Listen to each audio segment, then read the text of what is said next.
works that made you sold out to God? How in the world can you lose your commitment to your first works and still think that you can stand this test? You can stay in your lane, but while you in your lane, I want you to get yourself. Woo! All right.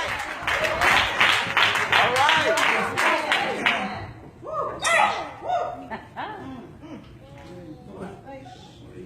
Do because we've been lifting up a whole lot of things in the church.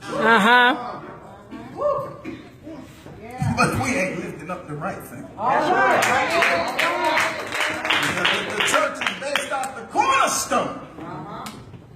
We all know that the cornerstone of the church is what? God. So just have one or two guys. Y'all gonna talk back to me if you can. Well, what is the cornerstone of the church based upon? I got one witness, I'm asking again. Really not checking it right now. This ain't Wheel of Fortune, and it ain't hard. You can talk back to me. It's okay. You can talk back to me. What is the cornerstone of the church? Right. And if Christ is the cornerstone of the church, then how in the world do we play him as second fiddle? All right. If everything about the church is based off Christ, then really anything else outside of those parameters aren't right. We can try to base the church off of the ushers. We can try to base the church off the deacons. We can try to base the church off the pastor. But don't lift me up. All right. Don't do it because I'm just a man. Uh-huh. And with you lifting me up, guess what? I'm subject to fall. All right. If you lift me up and I fall, then I'm taking a whole lot of fall down. Don't lift me up. Right. Because I'm subject to go out here tomorrow and get junk out of my mind. And then what does that do? That just damns everybody that had faith in who I am. You got to be careful about what you place your faith in, who you place your faith in. Be sure of your anchor.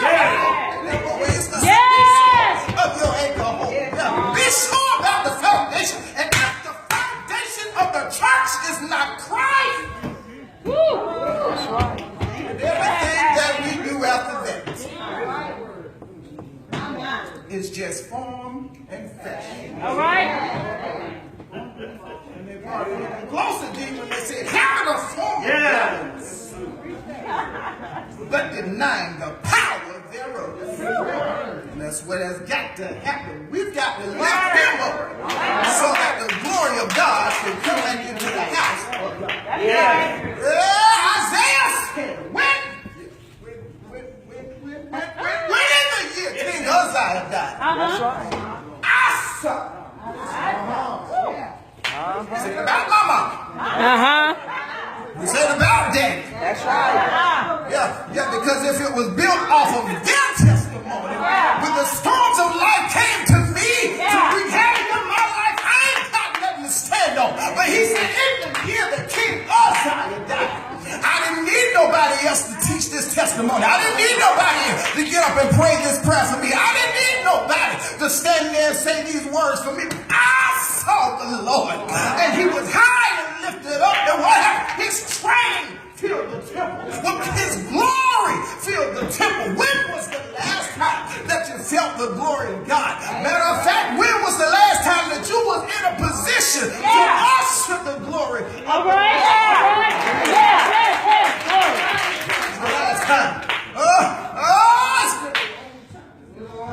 It's been a long time. Why has it been a long time? Because when I come into the house, all I do is sit there with my hands. I sit there like a bump on the block. When I come into the house, I sit there like God ain't done nothing for me. Amen. David said it best when he said, enter into his gates with thanksgiving. Yes. Nothing. Let me tell you, if you ain't got nothing, if you ain't got nothing to thank God for, you should just thank him for waking you up.